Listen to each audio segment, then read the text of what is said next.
Hello. I forgot to bring up the, okay, let me get this up.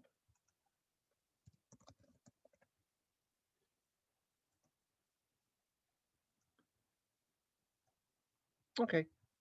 You should hear me. Can you hear me by now? Yes. Yeah, we can hear you. Yes. And I got my speakers on. That helps. Good. Okay. Let me bring up the chat and all that. Okay. Um, okay. Today we're going to keep looking at C code. Okay, let me download all these zip files. So we're going to keep looking at C code to help understand the homework one assignment. So all of a sudden now there's a whole bunch of related zip files. So there's this homework one zip file, and then there's the oh wait, yeah, homework two examples zip file with a little bit more code in it, and then there's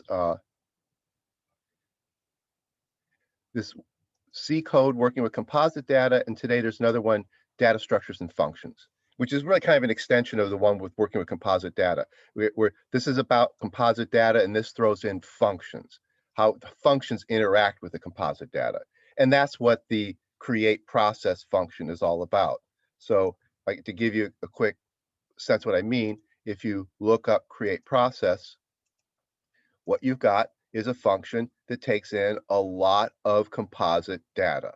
Okay, it takes in a string, which is an array, another string, which is an array. It takes in, well, we're not going to worry about these, but takes in some data structures involving security, a Boolean, not a big deal, an int, not a big deal, a pointer to a structure, a pointer to a data structure, another pointer to a data structure, another pointer to a data structure. Okay, so it's a lot of pointers to composite data structure, composite data, sometimes strings, sometimes arrays, sometimes struts. Okay, so and this is not, C doesn't make this stuff that friendly. Okay, so we're gonna, and it's not the the I'll use the fancy term. The semantics of C are not the same as the semantics of Java. And I'm going to show you what I mean by that today. You write the same code in C and you write the exact same code in Java, and they don't do the same thing. We'll see in a minute. My favorite example is everybody thinks they know what X equal Y means, but you don't. And the reason you don't know what X equal Y means is because it can mean about 4 or 5 different things. And we're going to see how it means a couple different things. When we, even in Java, it can mean two different things in Java, and in C it can mean many different things.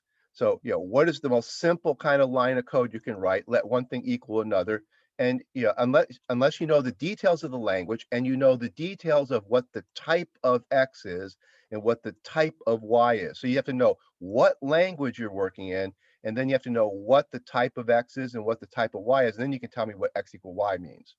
Okay, that's the semantics of the language. Java was purposely designed to have a fairly straightforward semantics. There's only 2 meanings to this. In Java, there actually are 2 different meanings to that. Primitive data types and reference data types each give a different meaning to that. Unfortunately, in C, there's at least 3 different meanings to that. Setting X equal Y has at least 3 different meanings in C.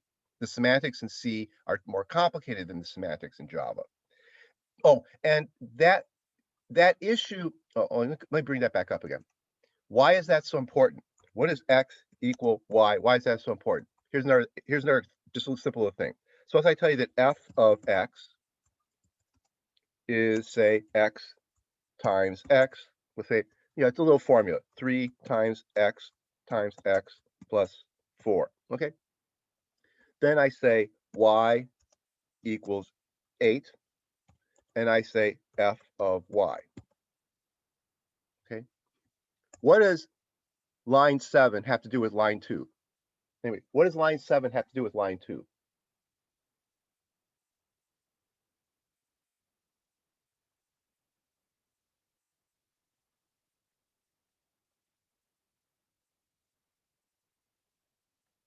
interview question, practice for your interviews, come up, be willing to try different, there's something in line 7 that's got to do with line 2. What is it? Are you doing like the same thing because you set x equal to y and then Yeah. your x? Yeah, but which x now? The x in the function. Which is called what? It's s what? Argument. Argument or parameter? Yeah, so the x is playing the role of f's argument, its parameter, and y. Well, actually, so x is the parameter and y is the Argument. Argument. So y, the argument, is being set equal to x, the parameter. So we call parameter passing. Well, so essentially here you're kind of doing x, the parameter, equals y, the argument. Okay, but this is parameter passing. This equal has many meanings, and it turns out that parameter passing in functions is complicated because you don't know what you mean by copying y into x if you don't know what this thing means. And it turns out that how parameters are passed depends on what type of variable y is. See, just like I said, that the meaning of this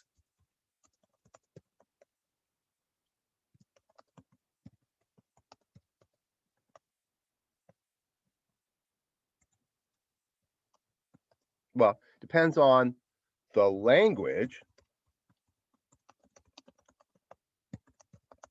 The meaning depends on the language and the type of x. But that means that parameter passing also depends on what language you're using and what is the type of x and y. Okay, not all parameters are sent from the function call to the function definition in the same way. This guy's the function definition, and down here will be, we're setting up a function call. Okay, a function call is kind of like an assignment. You're assigning the argument to the parameter, but assignment's not a simple matter. So it turns out that how you do parameter passing, so in function call you have parameter passing. Okay, parameter passing is complicated. Okay, so a function call has, and parameter passing is like assignment. Okay, so parameter passing in a function call, well, it assigns the parameter, the argument, to the parameter.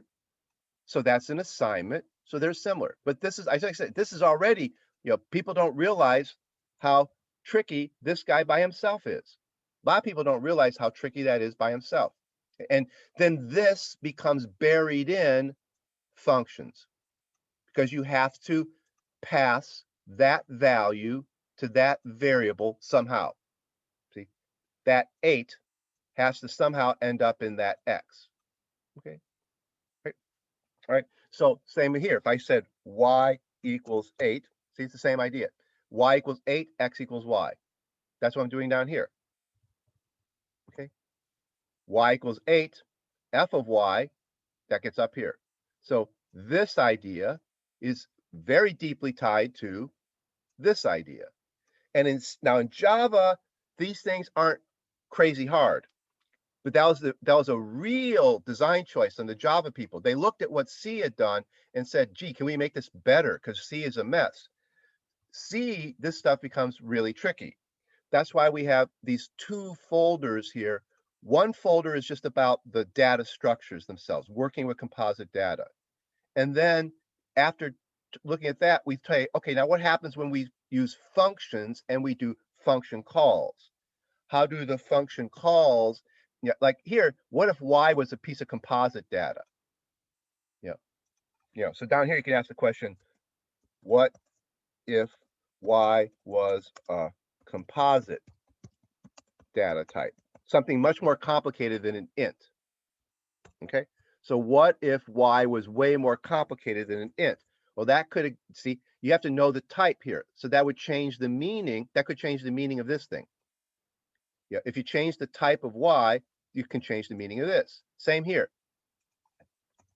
Same question. What if y was a composite data type? That makes things more complicated. The composite data type, try to spell things right.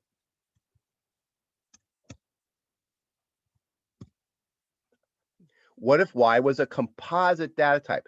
Not just a simple int, but something like a strut, a class, an object. That makes assignment mean different things, and that could make parameter passing mean different things. Okay, so first you have to know what assignment means, and that helps you understand what parameter passing means, and it's parameter passing that we're interested in. So parameter passing looks like that.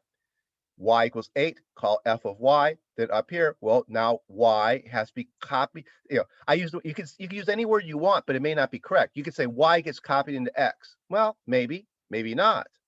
As we'll see, it may not be that y gets copied into x. Even here, does y get copied into x? Maybe not. Okay, kind of depends. Those are the issues. What really happens when you say x equal y? Then how does that affect parameter passing in functions? Okay, and these are issues of what we call semantics.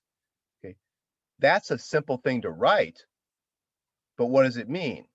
So that's syntactically correct. Okay, so it's a syntactically correct little piece of code. The question is, what does it mean? What is it? How do you understand it? Okay.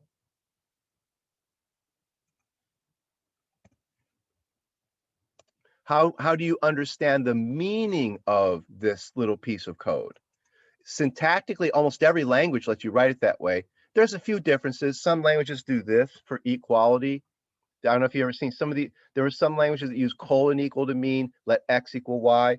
Some languages use equal for let x equal y, and they use equal for the Boolean operation comparing x with y. And some languages do this. There's a few languages that do that.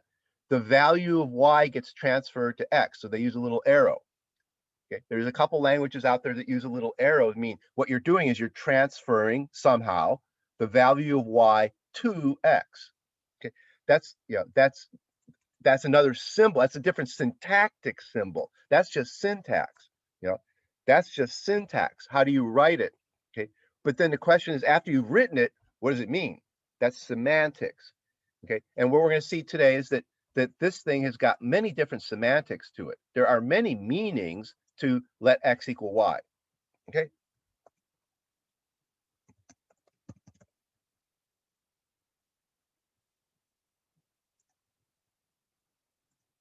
Okay. Now, so let's go look at the code let's start with the code in this folder on working with compile. This is where we left off yesterday on Monday. Let's look at that one first.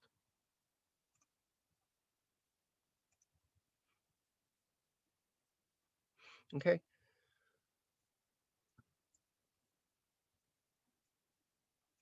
Now, I want to look at these two. I've got a Java program and a C program that I've made look almost exactly alike. I tried to make a Java program and a C program look as similar as possible. Okay, so start with the Java program. I created a strut, except Java doesn't call them struts, they call them classes. And in the C program, I created a strut. Okay, the strut's got 3 fields, an int A, a double B, and a char C. The object, the class, has 3 fields, an int A, a double B, and a char C. Okay, so this strut looks just like this class, except that C calls them struts, Java calls them classes. Okay, in C++, what do they call them in C++? Header files? No. Usually you put these definitions in a header file. That's a common thing to do, but they're not synonymous with header files. That's just a common strategy. You put these definitions, you put your definitions in a header file, but that's just a little style tactic. It's not part of the language. Okay. How does this, there's this in C, There's this in Java. What do you have in C++? It's a trick question. I thought it was also a class. Pardon me? Isn't it also a class? So which do you have in C++? This one or this one? You have a class in C++? Well, do you have this one or do you have this one? Are they both options? Yeah, you have both. That's the trick. It was a trick question. You have both of them in C++. You have both of them in C++. You have struts and classes. But you're right about you have class, because does anybody know the rule in C++? You have in C++, you can use the class syntax and you can use the strut syntax. But what? So what one person said was right. You can only use one, you can't use both. You can mix them up all you want in your code. Oh, okay. But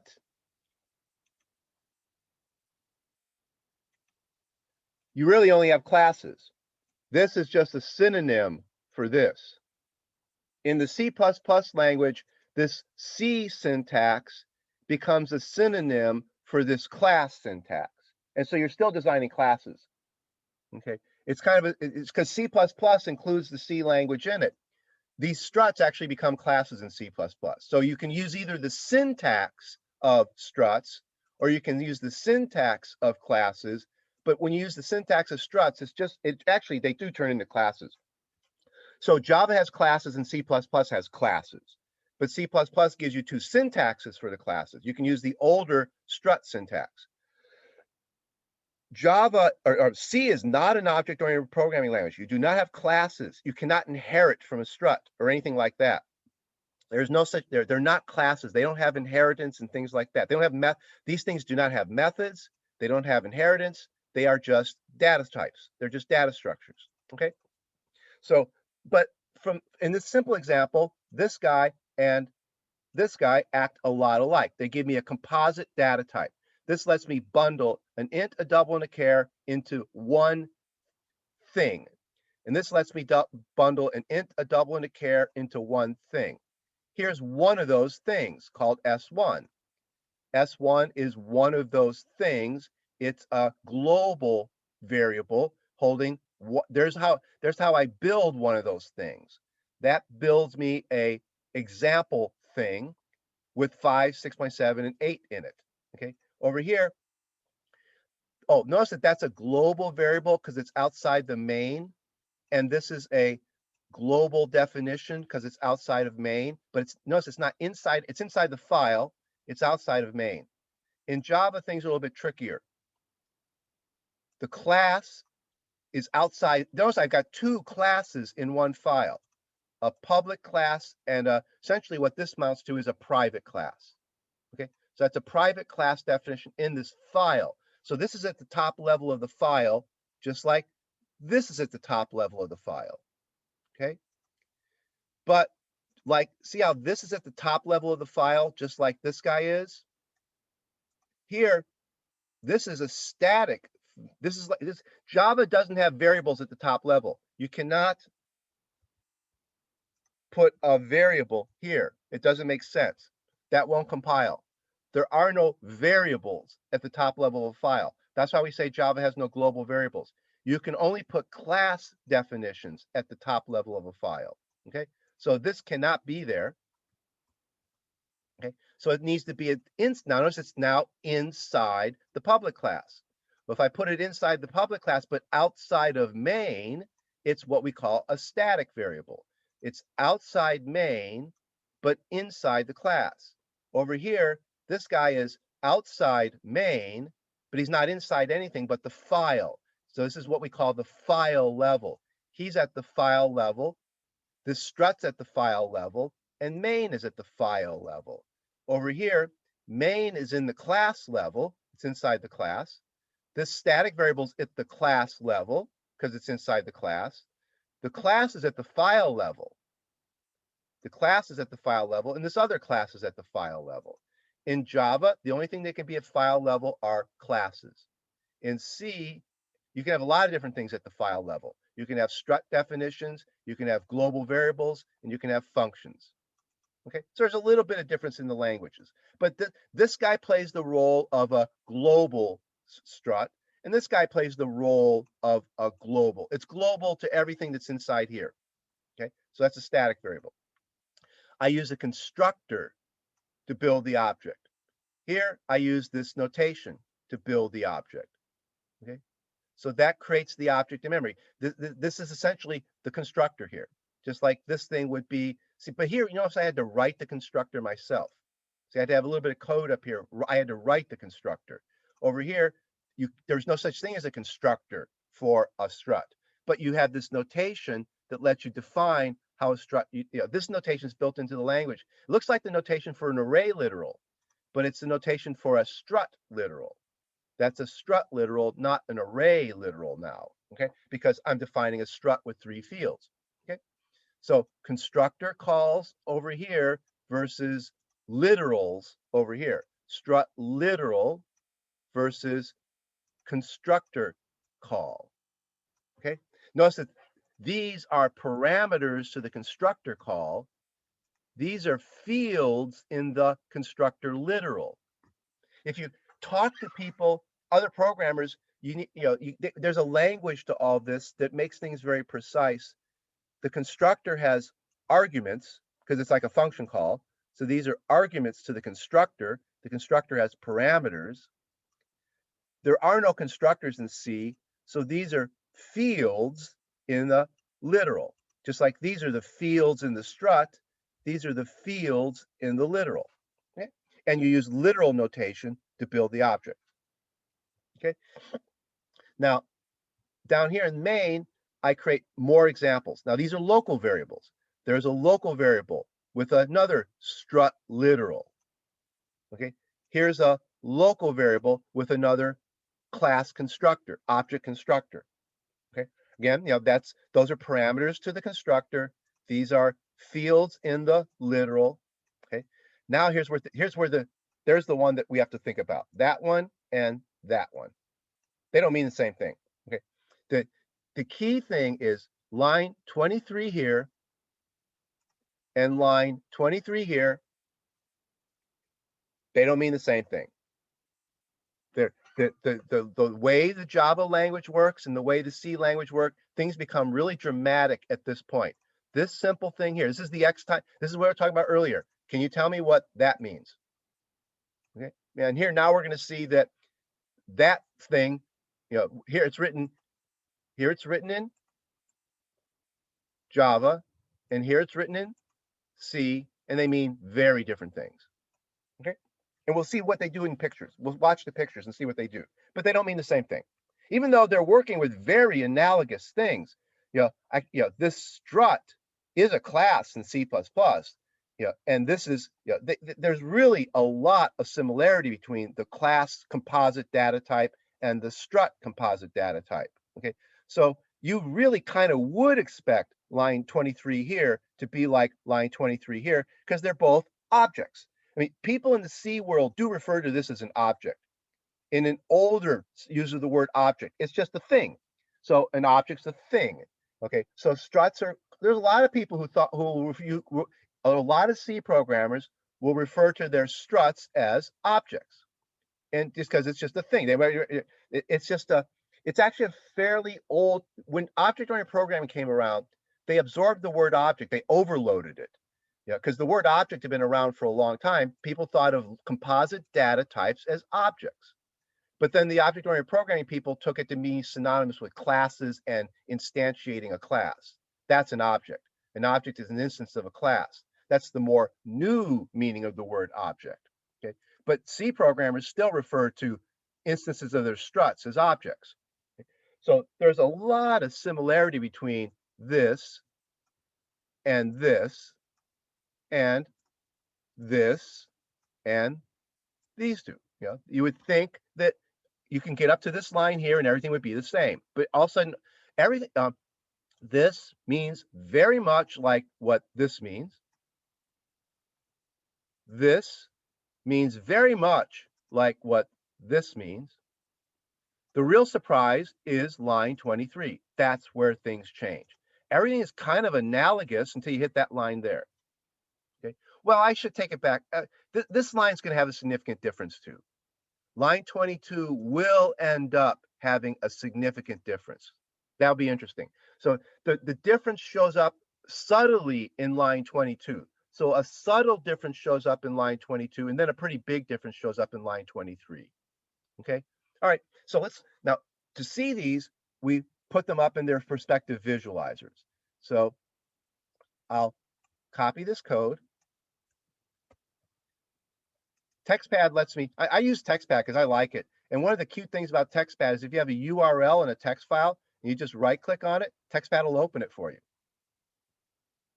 I don't think Visual Studio Code can do that, but I don't know if anybody's written an extension that will do that. But it's actually a real cute feature of TextPad that if you have a URL, I document a lot of my code with, like, if I have a shortcut to a question from Stack Overflow that answers the question, I can just put the URL into it in my code. And if I'm reading my code, if I see a link to something in Stack Overflow, in TextPad at least, I can just right click and go to it. See, open in browser. Okay. That's a real nice feature of TextPad. I haven't seen that. I don't think I've seen any other editor that has that built in. Somebody may have written an extension for Visual Studio Code or Eclipse that can do that trick, but it's a very useful trick to document your code with shortcuts to like Stack Overflow questions or C documentation, C++, Python documentation. It's real convenient. Okay, so I can do the same thing over here. Okay, I'm going to copy and paste this code. So just copy it. Then I can just go here, go to the visualizer. Now I'm in the Java visualizer. Okay, right. So I've got the C code here and the Java code here in their own visualizers. The visualizers are very similar. They were written by people working together. So the C visualizer and the Java visualizer, they're kind of they're forks of the same code base, but they're two different forks of the same code base. The code base was originally called the Python visualizer. The original one of these was a Python visualizer, and then people extended them to other languages. So they work pretty similarly, but not entirely similar. They have similarities and differences between them. Okay, so let's do the Java one first. You're more used to Java. Okay, let's just visualize it quickly. Okay.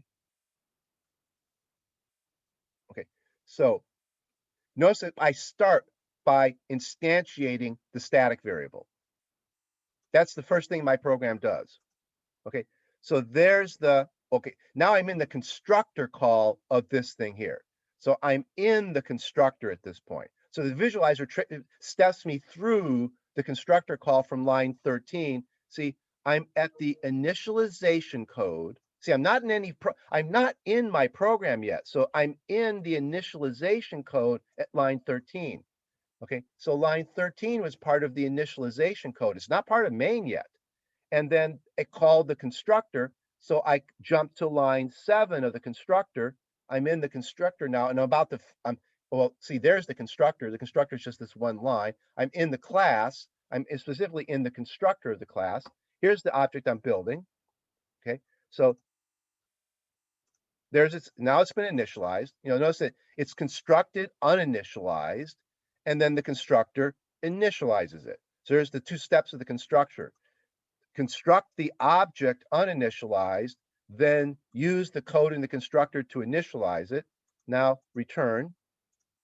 Okay, so there's my static field initialized to that object. Okay, now I'm in main. See, I finished the initialization part of my program. I'm in main now, and now I'm going to jump into the constructor again to create a local variable.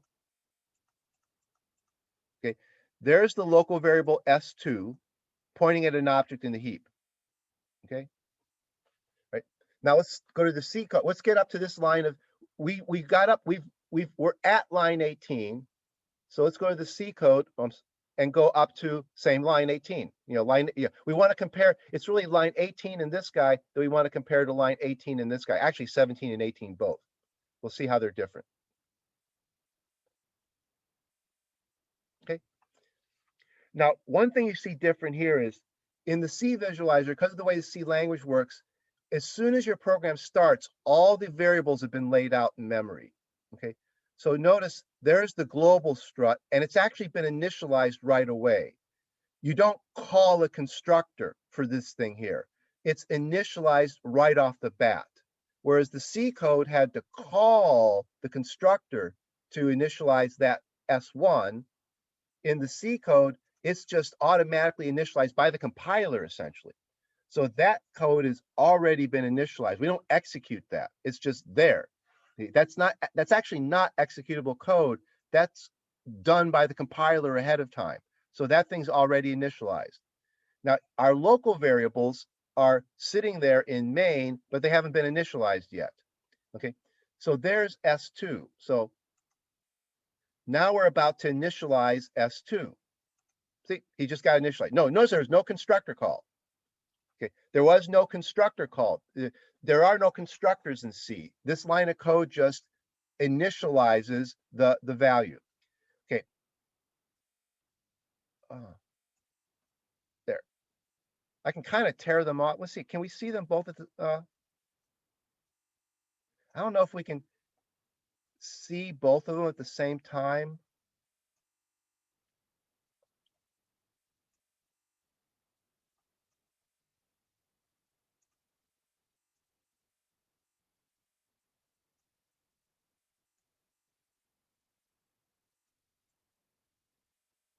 Almost.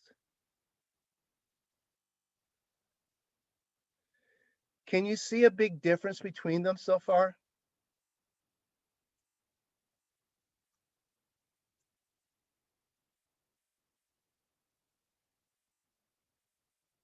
Did anybody notice something big difference? Notice I'm at line 18 in both of them. I'm at line 18.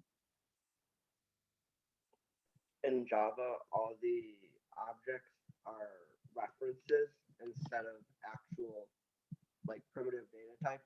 Yeah, that's the big notice there's nothing over here in the heap yet in the C program, but in the Java program, these values are in the heap. These values, the objects are in the heap. Okay? See, this one is over here in the heap, and this one is over here in the heap. Whereas in C, well, this one is somewhere in what's called the global variables. The value, see, the object is in the global variables area. And the strut is here in S2. S2 is the strut on the stack. The strut's not in the heap. The strut is in the stack, as if it had been made into a primitive variable. See, so you use the right word. It's acting like what Java calls a primitive variable. The objects in C act just like the primitives in Java, or just like ints. So it's just like, when you say int x equals 7, x is 7. When you say S2 is this object, S2 is that object. Whereas in Java, S2 is a pointer to that object. Okay? So they're very different. Now go to this line here, 18. What did Java do when I said S3 equals S2? It made it point to the reference of S2.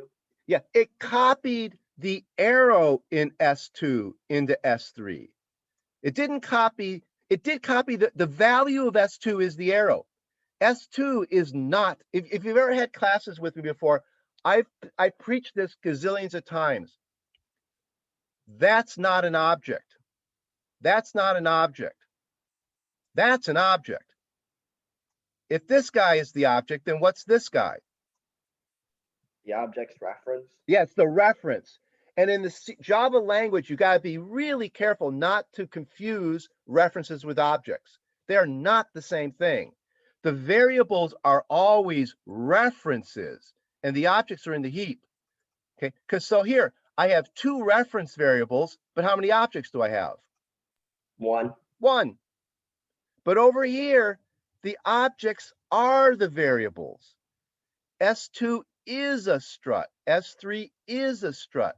When I do this line of code, it actually copies the S2 strut into the S3 strut, and I have 2 struts.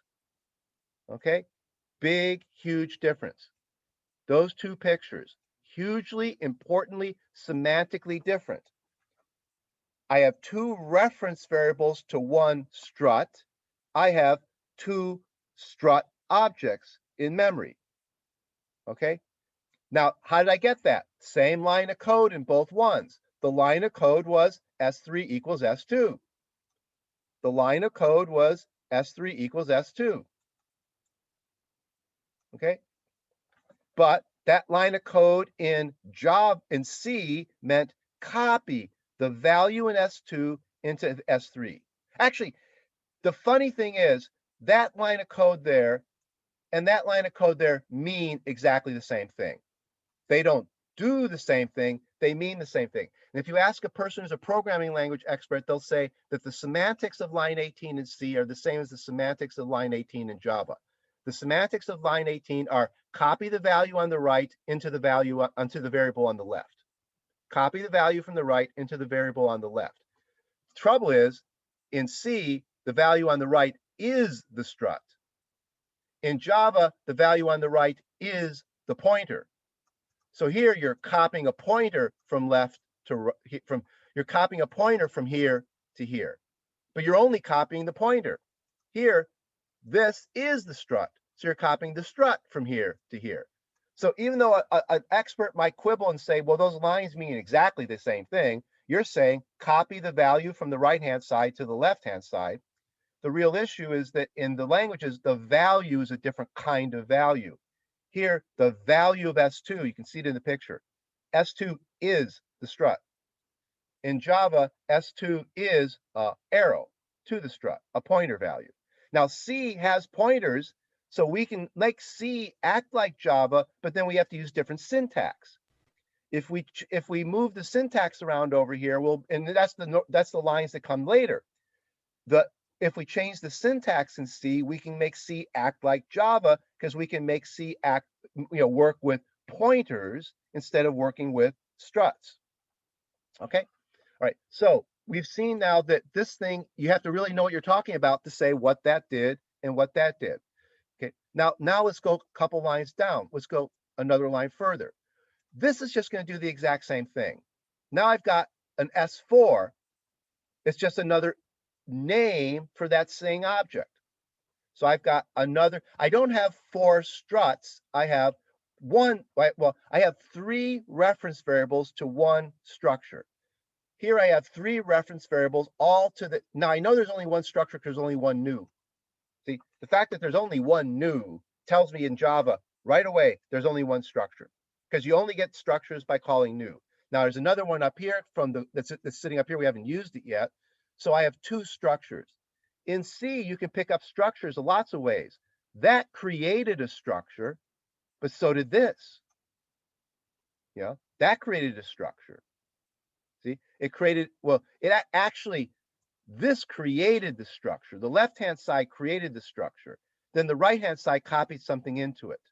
Over here, the left-hand side created the reference variable, and this copied an arrow into it.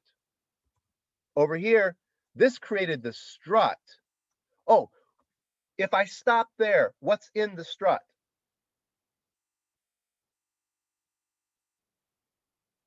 If you create it and stop, what's in it? Junk memory. Junk memory, yes. Most people would say random values because you haven't, if you just create it and don't stop, random values.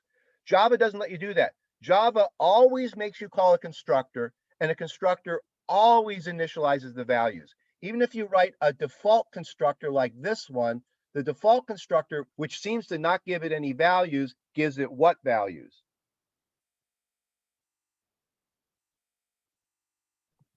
0 for 0. the int, 0.0 for the double, and A for the char. Yes. No, no, /0, null for the chars. Yeah. So it gives, essentially everything gets a 0. Everything's zeroed out. Ints get 0, doubles get 0.0, chars get /0, and pointers get null. Reference variables get null. Everything essentially gets a 0. So Java never leaves things uninitialized. C does. If you if you can see, if you actually, if we step back a step, we see that. See the question mark? These guys are uninitialized initially. And the visualizer shows you as get a question mark, meaning nothing's been put there yet. So it's actually a random value. If you printed it, you'd get a random value. Okay. Java can never have an uninitialized piece of memory. You always have to call a constructor. It's either a default constructor or a constructor you define. The defined constructors put things in the variables, and the default constructor by default puts zeros. Okay, now, okay. All right, now let's look at line 19. Okay, over here we saw that line 19 just created another pointer at the same object. Over here, I'm going to start building pointers now. Okay. S4, see, S4 is just now like S4. See, S4 here was just a pointer. S4 here is just a pointer too. But I have to use a different notation. I have to say that S4 is a pointer to a strut. See, I wrote S4 is a pointer to one of these things. In Java, every reference variable is by default a pointer. Okay, so now here and then here I copy the address of S3. Oh, line 19 here is exactly what line 19 is here. But in Java, that all happens to you automatically. That's a reference variable, so it holds a pointer. Whoops. That's a reference variable, so it holds a pointer. That's a reference variable, so it holds a pointer. So that just copies the pointer from here into here. So it copied that pointer into that variable. In C, if I want to do that, I have to say, take the address of S3 and copy it into the pointer S4. And then it does exactly what Java did. See, it created a pointer from here to there. But here it created a pointer from one place in my stack into another place in my stack. It still pointed this guy at that guy, just like it pointed this guy at that guy. But notice that it's funny here because now my pointer is pointing to somewhere in my stack. Okay, so this line 19 in C is analogous to every line in Java whenever you set one reference variable equal to another reference variable. Copy the pointer from this guy into there. Copy this arrow into there, so then you have two guys pointing to that one. To create an arrow, I use the operator, the ampersand operator. The ampersand operator creates an arrow. It creates an address, so it creates a pointer. Then I shove it into the variable S4, which is a pointer variable. Okay, so this is a declaration. This says S4 is a pointer to strut. So you read that with the star as part of the declaration. S4 is a pointer to a strut. Then what I put in S4 is the address of an arrow to S3. Okay? In Java, S4 is an example, but you got to be careful. It's not an example object. It's an example reference variable. And this is an example reference variable. It's not the object, it's the reference variable. So that copies the arrow in that reference variable into that reference variable. And it didn't create another object. And again, here we didn't create another object either. So now we have two objects in one pointer. Here we have three pointers to one object. Notice the code looks a lot alike. Yeah, the semantics are very different. Okay, and this is supremely important that you start like learning C and C++ this way, that you have to understand the semantics of that code. What does it do as you go along? Believe me, this is phenomenally important. Like some of you may have heard of the language Rust. Rust is another take on how to make sense out of what C is doing. What C is doing is pretty complicated. Java is one way to try to make it more streamlined. Over in Java, we only have two ideas: reference variables and objects. Okay, only two ideas: reference variables, objects. In C, we've got four ideas. We haven't gotten to all of them yet, but we've got objects in the stack, objects in the heap, reference and pointers to objects and addresses of objects. So we've got four ideas in C objects in the stack, objects in the heap, addresses of objects, and pointers to objects. And in Java, we only got 2 ideas: references to objects and objects in the heap. Okay, only 2 ideas. That streamlines it. Rust takes another point of view of handling this. And Rust created these things called ownership and what's the other one? Movement. They created 2 concepts, ownership and movement, and it's complicated. It's actually not simpler than C, but it supposedly makes it easier to write code. But to understand Rust, you have to understand what C is doing, because you have to understand how they're trying to solve this problem of how complicated C is. It's got too many ideas floating around, and this kind of code can get, pretty tricky to write. Okay, but Java took one approach to solving the problem of C. C++ took a different approach. C++ makes things even more complicated than C. C++ didn't solve anything in C. C++ actually made C even more complicated. So Java tried to simplify things. C++ made it a mess. C++ is considered one of the most complicated programming languages out there. It made things way more complicated. Rust is also complicated, but in a different way than C++ is. But the whole point of Rust is to try to make sense out of this, what we're seeing here. Try to streamline some of these ideas of what it means to do that. And what is it? How should you do that? How should you do this? And what do you mean by that? What do you mean by creating objects? What do you mean by assigning objects? Okay. Java is the most streamlined. It's very simple, 2 ideas. Variables are references, and objects are always in the heap.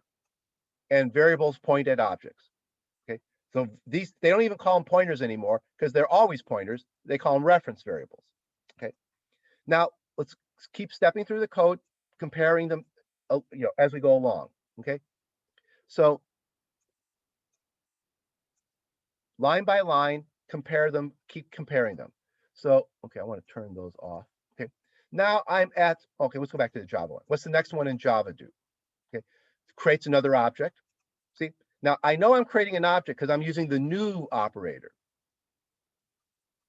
So see, since I'm using the new operator, I know that I'm actually creating another object.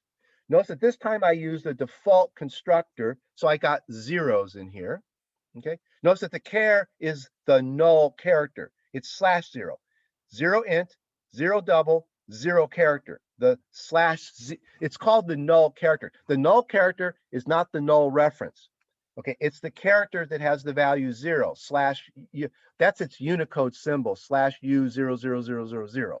Okay, that's called the null character, the 0 character. It doesn't represent any character on the keyboard. If you print it, you get a funny little symbol on the page because it doesn't represent a letter in the alphabet. That's the null character. Okay, so I got the null character from the default constructor. Okay? But I got another object. See, I've got 2 objects. Actually, I got 3 objects because I can count my news. I can count how many news are in my code, and I know how many objects are in my code. Now, what did the equivalent line of C do? Okay, well, here I'm creating an object in the heap. See, all objects in Java are by default in the heap. Notice in C, my objects appeared in the stack. Now I'm going to create an object in the heap. See, now it looks a little bit like Java. See, that object is over in the heap and it's pointed at. Now my object's over in the heap and it's pointed at. So this line of code in C kind of acts like what Java does automatically. But C is very strange. I have to use Malloc, not new. I use Malloc. I have to tell it how many bytes. Malloc stands for memory allocate. And it allocates memory by bytes, not by objects. So Malloc actually takes as input an integer. Okay, so the Malloc function takes in an integer. What integer I'm saying is I'm then calling a function size of, which counts how many bytes are in my strut. So my strut has a certain number of bytes in memory. I can count them. An int is 4 bytes, a double is 8 bytes, and the char is 1 byte. So this should be 8 plus 4 is 12, 13 bytes. Maybe. I'll tell you the truth. The answer is maybe. Okay. Yeah. But size of measures the number of bytes in that. And unfortunately, if you think it may or may not be that you can just add these bytes up. Like there's 4 bytes in an int, there's 8 bytes in a double, there's 1 byte in a char, and it might be that this thing is 13 bytes, but it might not be, because the compiler can actually decide to do weird things with this. For example, the compiler might decide that char should take up a word. The compiler might decide that the char shouldn't just be 1 byte. We'll make it 4 bytes, and we'll just use one of the 4 bytes in the int. So it could actually allocate an int with 4 bytes, and then just put the char in one of those 4 bytes. And many compilers will do that. There's a good reason for doing that. It makes the CPU faster that way. CPUs don't like to step through bytes. They like to step through ints. CPUs, since there's 64-bit CPUs or 32-bit CPUs, they don't like stepping through 8-bit bytes. So you can make the code faster by putting every char in a int, and then the CPU can step through the chars actually faster. It's called alignment. So you don't necessarily know in the C language, just that's why you're supposed to use, like, what you're not supposed to do in the C language is say, I know how big my strut is. My strut is 13. You better not do that, because that'll work in some compilers and your program will blow up in other compilers, because you think the strut is 13 bytes and the compiler doesn't think the strut is 13 bytes. So then what you allocate here is not enough space for the actual object. Okay, so you're supposed to always do it that way. You're always supposed to do it that way, so that you let the compiler figure out how big that strut is. Don't try to second guess the compiler. Okay. But Malloc just takes in an int. That int is how many bytes of memory to allocate.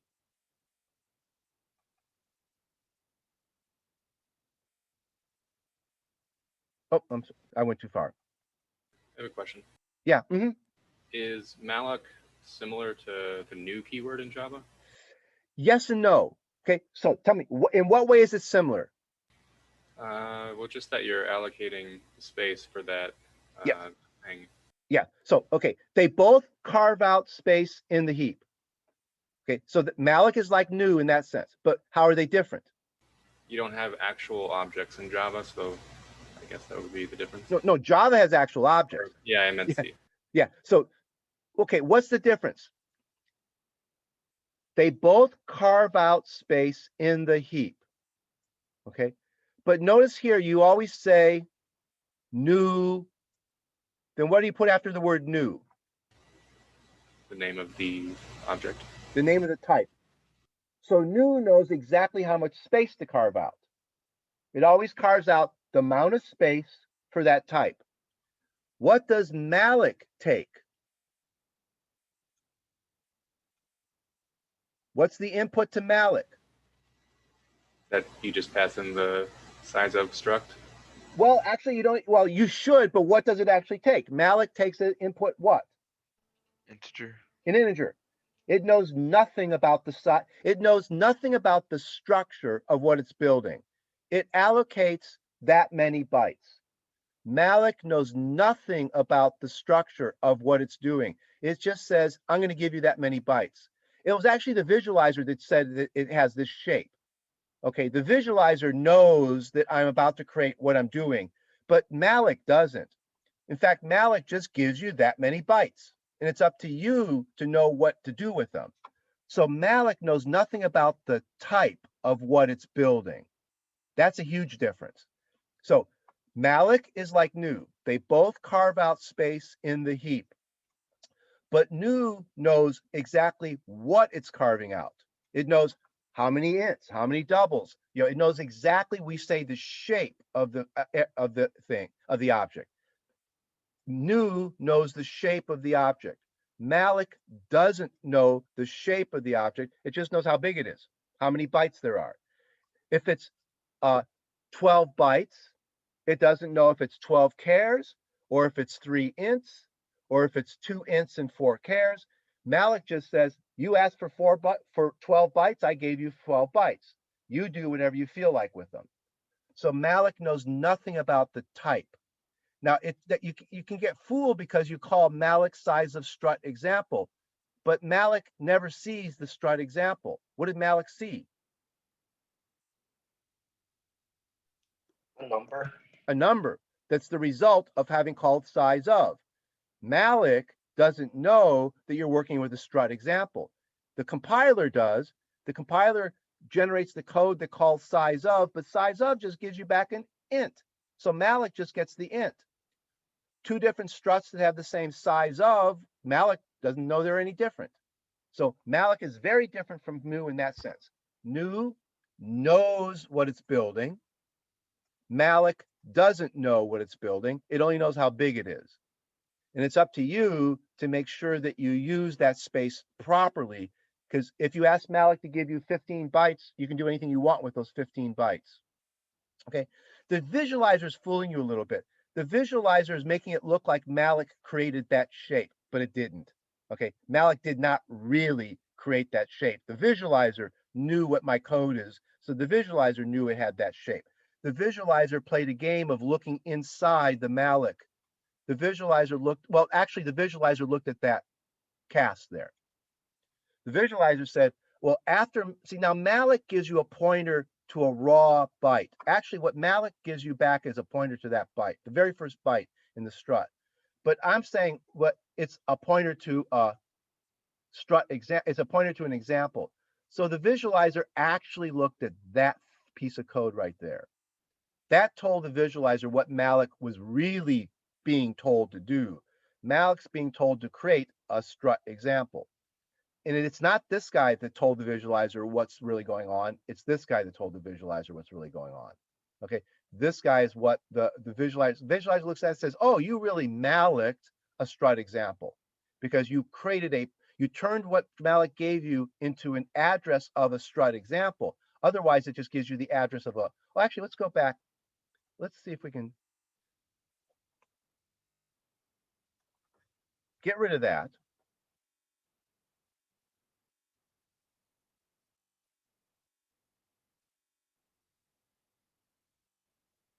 There'll be a subtle difference in what we get. If visualize, okay, we'll get a subtle difference now.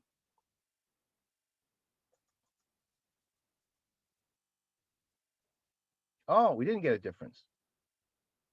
Oh, the visualizer is smarter than I thought. So the visualizer probably is actually looking at inside there. Okay, let's try. Yeah, so the visualizer people probably were kind of smart, and they did pay attention. Let's see if we can fool the visualizer. So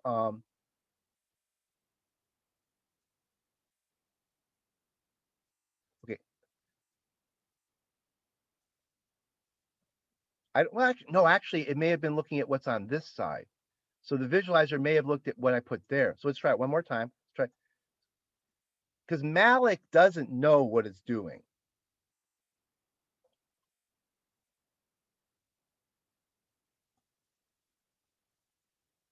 Okay, well, it still knew what I was, it still gave me the strut. So let me try. Okay, now here's what, if you don't want to give it, you type this.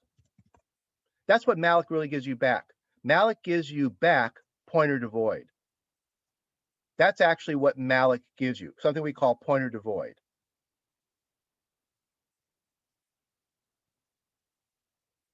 Oh, but then I have to comment out this, since I can't dereference a pointer to void.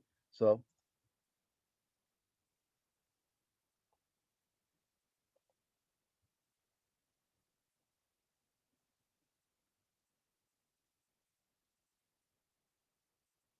see, now what did I get?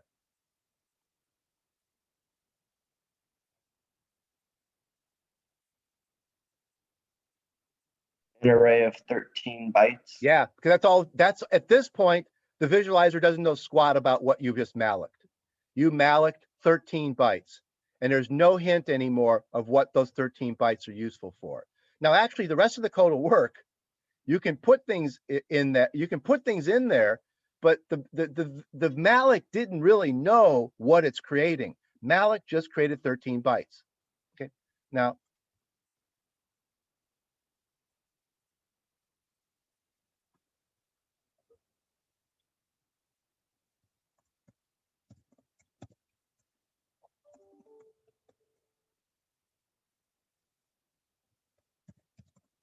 okay, now I'm going to put back the proper size, but I'm still making a pointer to void.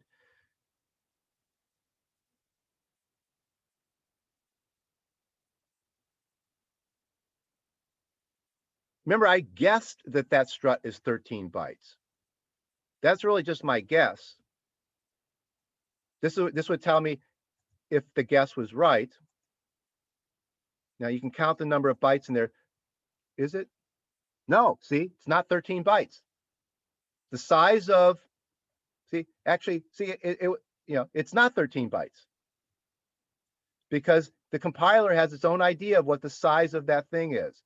It's an int, a double, and a char, 8, 4, 1, but see, that's not what, it ended up giving me 24 bytes. Okay, it ended up giving me 24 bytes. It has its own idea of how big to make that strut. So that strut has more space than it needs, but that's what the compiler decided. The strut actually has more space than it needs. Now, since I'm using the wrong kind of pointer here, the visualizer no longer knows what it really is. See, notice the visualizer paid attention to that number. Well, Malloc paid attention to that number, but the visualizer has no idea what I'm really doing here. Even the visualizer isn't looking at this. The visualizer looked at what was over here. Okay, so the visualizer looked at what kind of pointer were you creating. That's how it knew what shape to put over here. So right now, I'm fooling the visualizer by just saying it's a pointer to void, and that's all Malloc returns. That's the correct thing. Malloc returns a pointer to void. Okay, so then to get things to work right, I have to say, okay, Malloc, you return a pointer to void, but I'm going to cast it into a pointer to strut example. Okay, so I'm using the cast notation, a pair and parentheses. That's the cast notation saying what this guy returns is going to be changed to that. And then I should use that as my type over here.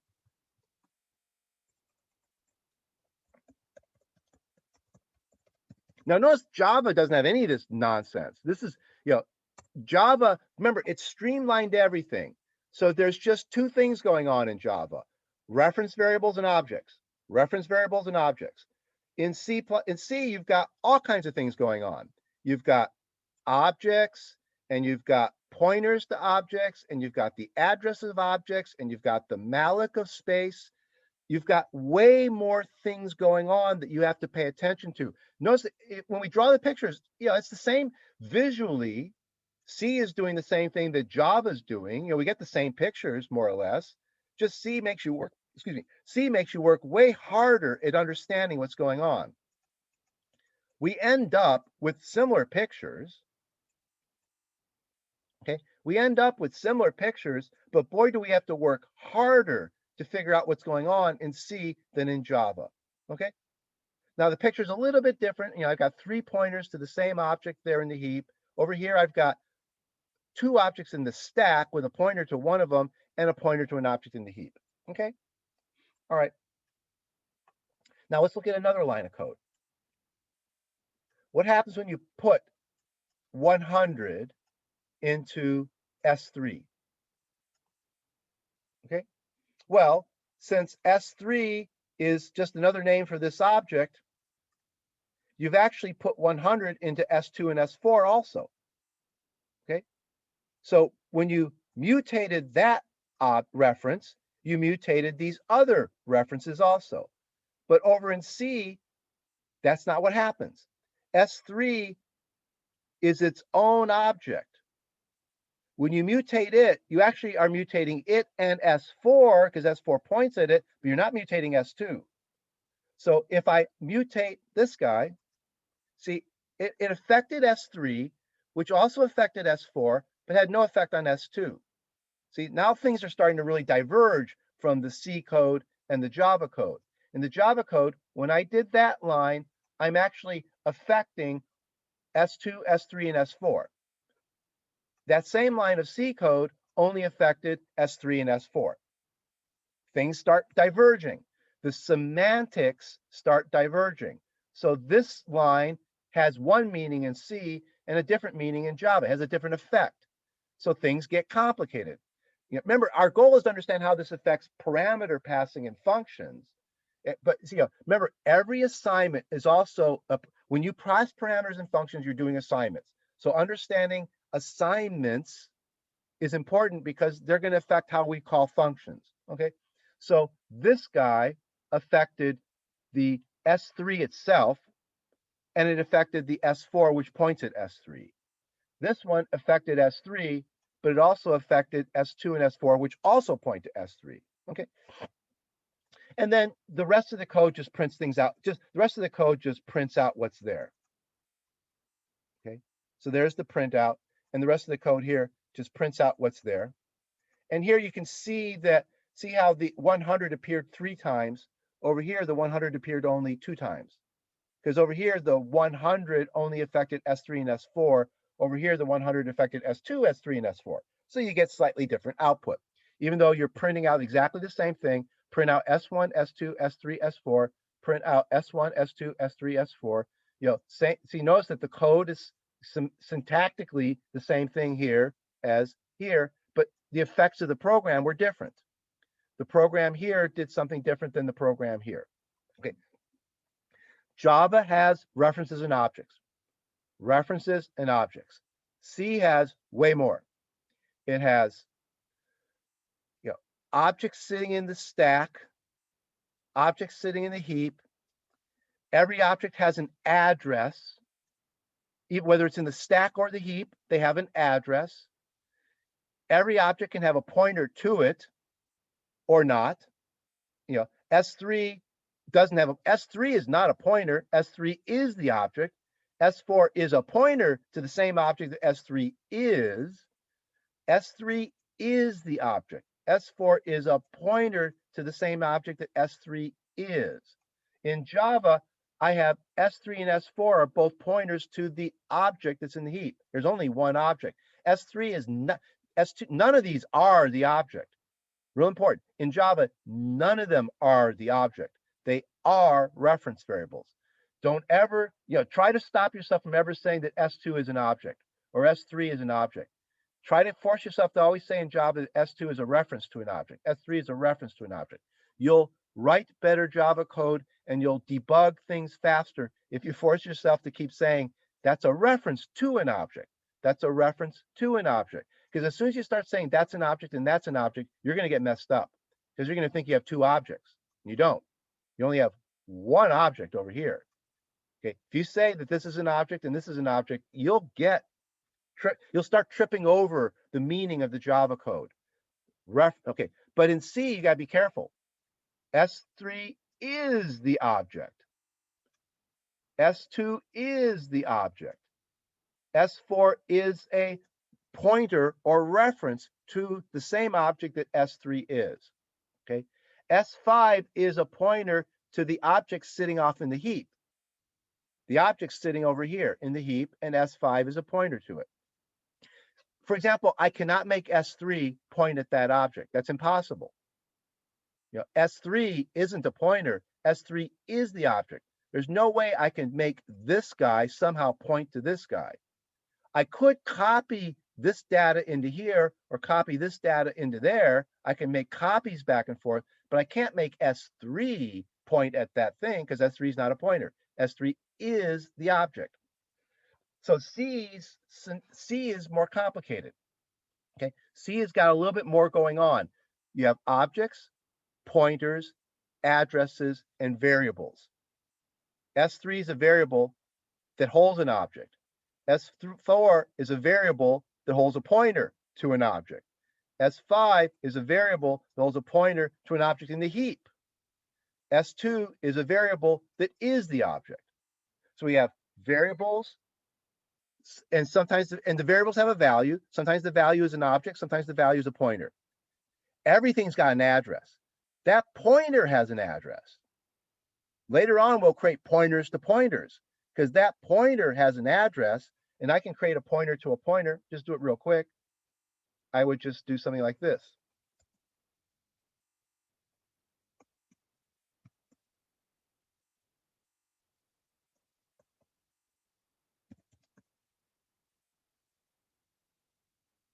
Except I can't type fast.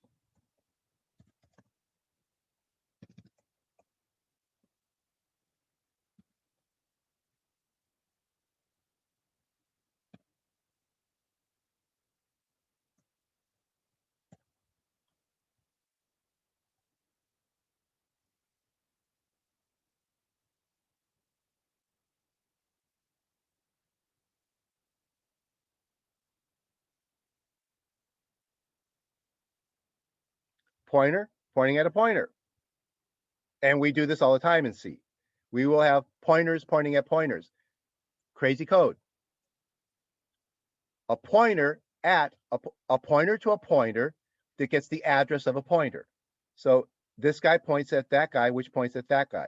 So now I could get to this guy through S6 by going through 2 levels of indirection. S5 points directly at S6.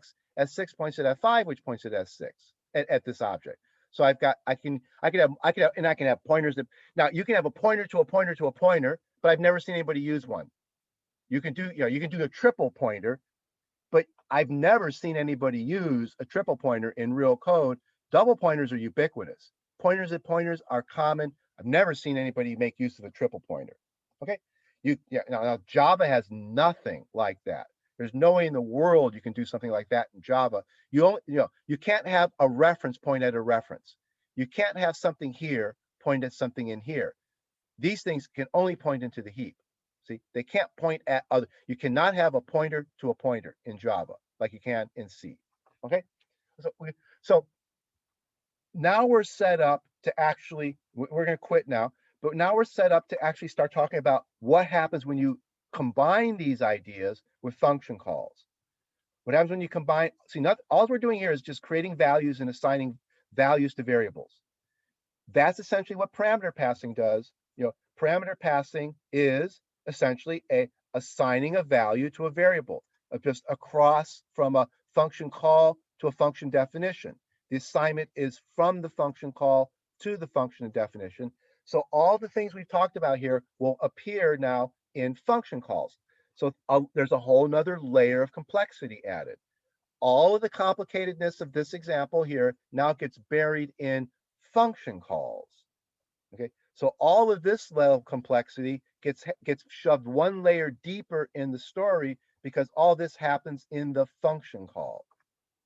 So C gets to be a more complicated language. Java doesn't, since there's not as much going on here in Java, when you throw in function calls, it's not that much, there's not that much more happening. There's not that much happening here already. Function calls are fairly straightforward. The Java designers did a beautiful job of making the language make sense. Not many rules in Java, and it works beautifully. C is a mess, and we're stuck with this language. Nobody designs languages like C anymore. Nobody would design this language like this anymore, but we're stuck with it. Massive amounts of code is written in C. The whole Windows operating system, the whole Linux operating system is written in C. We have to use it, but it's got too many concepts rolling around. Makes things hard. Okay, so anybody got a last second question? So we're done. Anybody have any last second question? Look at these examples. Your goal is, mentioned the other day, to be able to predict what every line of code does. You've got the visualizer, you can step through the code, but your goal is to say, what's that line of code going to do before I click next? And train yourself to start understanding what the lines of code do before you click next. Try to train yourself to understand what these lines of code do. I tried to create the examples so that they're kind of rich enough that they show you all the ideas that you need to understand. Okay, running them without the visualizer is not going to help you. You need to run the visualizer is an incredibly powerful tool. The visualizer is what trains you. The visualizer is the tool that lets you say, I think this is what's going to happen. Click next. What did happen? Okay. The visualizer lets you train yourself to understand C or Java code. The visualizers are really great tools. They're better than debuggers. You can do this in a debugger, but it's way harder to do this kind of stuff in a debugger. So the visualizers are really great for this. Any last second question? Okay. Oh, I did change the due date on the homework. Somebody brought that up the other day, and I did, the homework assignment now is due, what is it? It was in a week and a half. Okay. You can start looking at the homework assignment, and if you have questions about it, go through this code, and this code will help you start understanding what this guy's doing. The goal is to start understanding how, or our goal is to understand how this guy is making use of all these data structures, how it's making use of them. Okay, so I'll go ahead and quit there. Let's see. So we'll meet again on Monday. If you have questions in the meantime, I have office hours tomorrow afternoon, and you can always send me an email in the meantime. So have a nice weekend, and meet you again on Monday. Bye-bye.